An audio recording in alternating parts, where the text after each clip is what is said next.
I got this thing at the market for $5 today. Whew. We're definitely making pesto today. Let's cook. Welcome back to the kitchen, everybody. Another episode of Cooking with Chef Threads. I'm Devlin. We are making pesto today.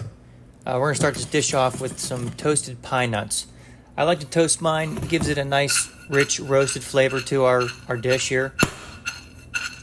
So just very, very lightly, you can see here just a little bit of toasting on there. We're going to add this to our food processor. If you don't have a food processor, you can use a blender as well. Add a touch of olive oil and just give this a blend. If you'll notice, you can hear the actual food processor have a different tone after it gets to the point where I want it to be, the consistency I want it to be. You can hear the tone change. And what I'm looking for is a consistency of a paste-like. And you can see right there, it's starting to become a paste. Boom. Next, we're going to add some fresh garlic to it.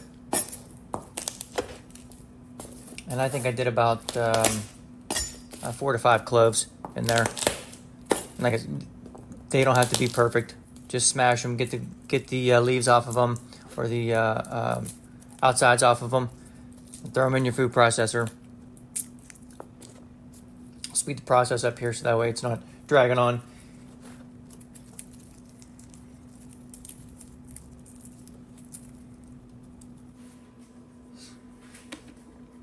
All right, we're going to throw your garlic in here. I'm just going to get the paste off the sides of the food processor so that way it mixes in a lot better. Add in our garlic. Touch more olive oil.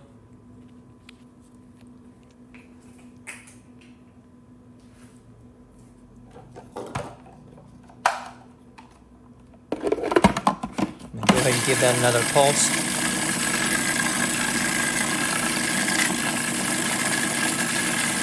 You'll see the consistency get where I want it to be again as well.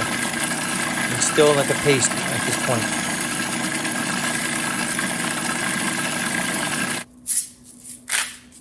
Next, I like to add just a little bit of salt in this mixture because it helps break down the leaves of the basil.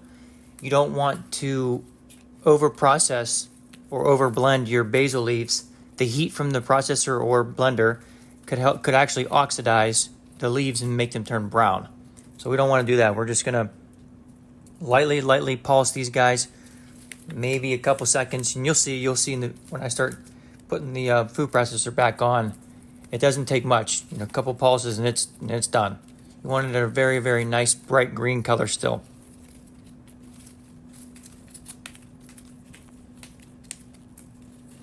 Still can't believe I got this entire plant for $5. So I'm loading this thing up with basil.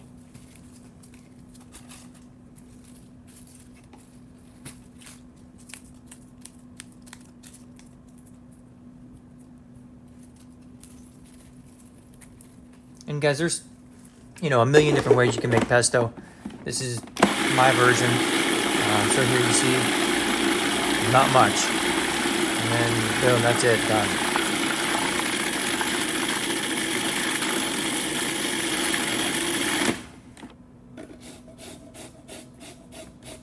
I always like to add, like I said, this is my version of pesto. Not a lot of people like to add lemon to theirs. I like to add a little bit of lemon zest for that, I don't know, that citrus, little bit of citrus flavor, and it helps brighten up the dish. Next, we're going to do you can do fresh Parmesan. I had this Pecorino block still in my fridge, so I'm using fresh Pecorino.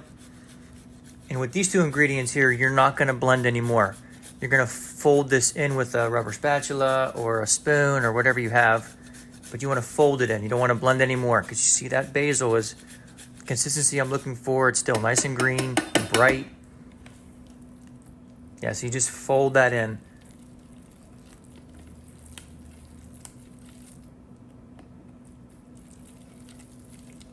Yeah, it looks good. And it's that easy, guys. That's your pesto base for the most part.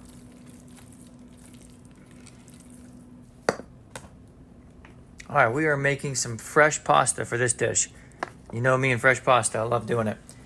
If you watch my other videos, I break it down. I'm going to break it down in this video as well.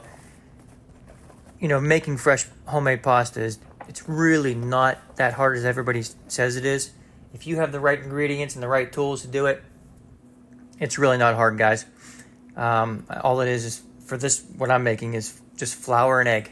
That's it. And for this, I think I did 5 cups of flour, and I like to do 1 egg yolk per half cup of flour. So it was 10 yolks. And here, you make your little volcano or your little bowl, and that's where you put your egg yolks in. Mix them up first, and then you'll start slowly incorporating the flour on the corners and the sides like that. See, I'm just folding in the flour, and you'll notice that I'm gonna let this be uncut and just show you the process of this. How I put a little bit in each time, mix, throw some more in, mix, throw some more in, mix, until I get to the consistency of the point where I can start using my hands instead to mix this. It's a tedious process, but I mean, fresh pasta is so much better than boxed. Yeah, so you can see the egg is really starting to take all that flour in, and it's not so runny. Yeah, there we go. Just keep adding in your flour. Just keep getting it all together, worked in together. And then you're going to notice you're going to get to a point where you can't go use the fork anymore or the spoon anymore. I typically use a fork. And you need to start working with your hands. And here we go. So I'm going to start really combining this stuff with my hands now. Try to create a very nice, dense dough ball.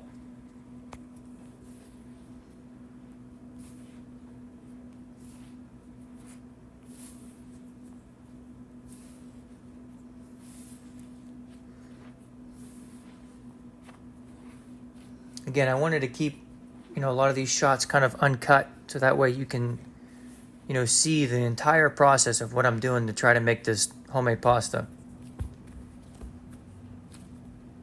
There we go. Now it's starting to come together. Got a nice, pretty uniformed dough ball there.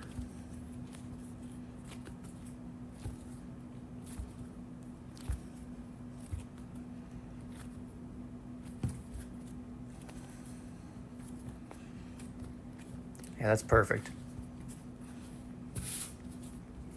And then I will separate this into multiple little dough balls. You can do as many as you'd like, but you can separate these up into smaller workable pieces.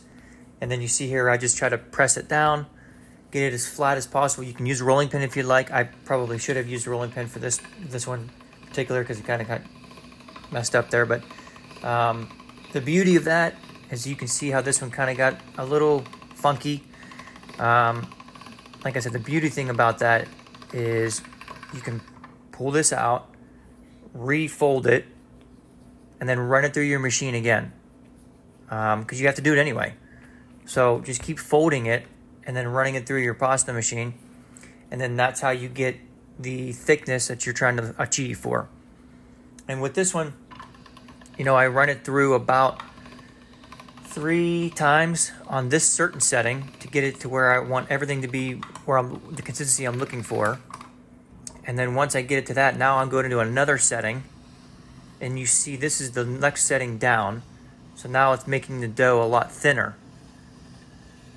You can see the difference right there.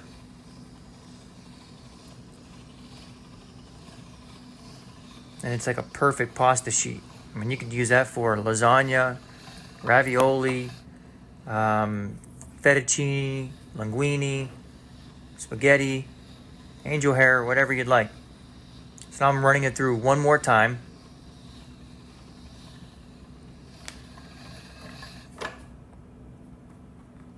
That's perfect. And then now I will put my attachment on, and we're going to run it through our fettuccine machine. And that's it, guys. A little time consuming. Gotta have a little bit of patience with pasta. But I'm telling you, at the end of the day, when you're eating that dish with the fresh pasta, it makes it worthwhile. Now that our pasta is done, we're going to start building this dish. And I like to start with some butter and some diced shallot. Get that. I have it on a medium to high heat right now, and just to get those shallots browned up. And then I'm going to add in my pesto paste.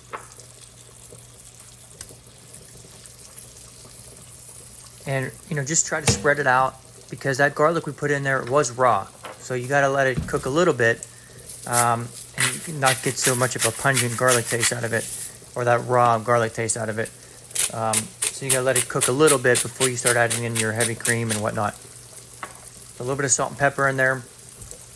Also, too, with the olive oil that we put in with our pesto mix, is that once the heat hits it, that oil will help everything get browned up and incorporated and cooked. So yeah, this is me just spreading it out.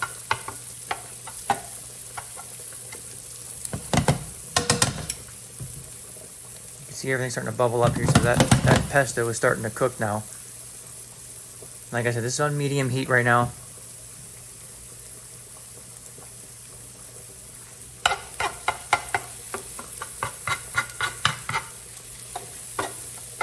With pesto, a good tip to do is to have your ingredients constantly moving. And what I mean by that is, you can see where I'm not letting it be sitting still by itself for a very long period of time. I'm always having that pan moving, or something moving, or my tongs, or whether I'm shaking the pan. Constant movement, because you don't want it to burn. It's that basil is very delicate. You don't want it to burn or brown up. So now I added in the cream. You can already see it's starting to get thick already. Turn the heat down, so that way your cream will reduce a little bit. So now I'm at like a mid to low. I'm adding just a touch more because needed it. But again, constant movement. You don't want this to burn.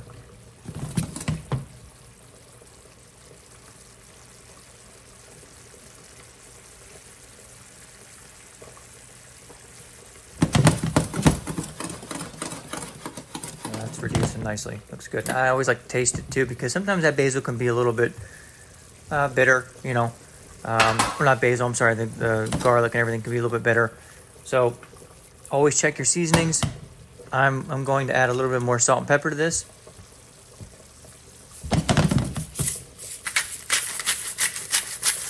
At the end of the day, you can always add instead of remove. So we'll always remember that. With the fresh pasta, it doesn't take hardly as long as boxed pasta or dry pasta. You're only cooking that for maybe 3 to 5 minutes tops.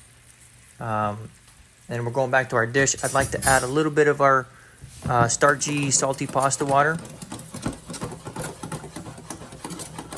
Gives it a nice texture with our pesto there. And that looks great. I'm going to add some fresh Pecorino cheese to this. Get everything binded up.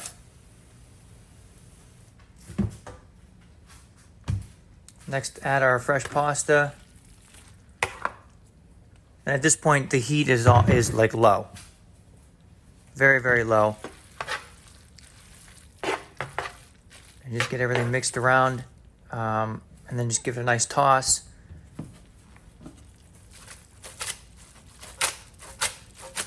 If you are unable to flip a saute pan like this, you can always use a rubber spatula as well to help fold. That's just something, I've been doing that my whole life, so it's just what I'm used to. Let's plate the dish up here. You can see this has a very nice, that fresh pasta was so good. It has a nice color to it, nice fresh basil pop to it. I'm going to add some fresh pecorino in there. And that's it, guys. This is a great pasta dish, very fresh. If you have any questions, please leave them in the comments. I'd be happy to answer them. Thank you. That's the best $5 pesto I ever had. Don't forget the threads, baby. Stay tuned for the fall line, September 22nd.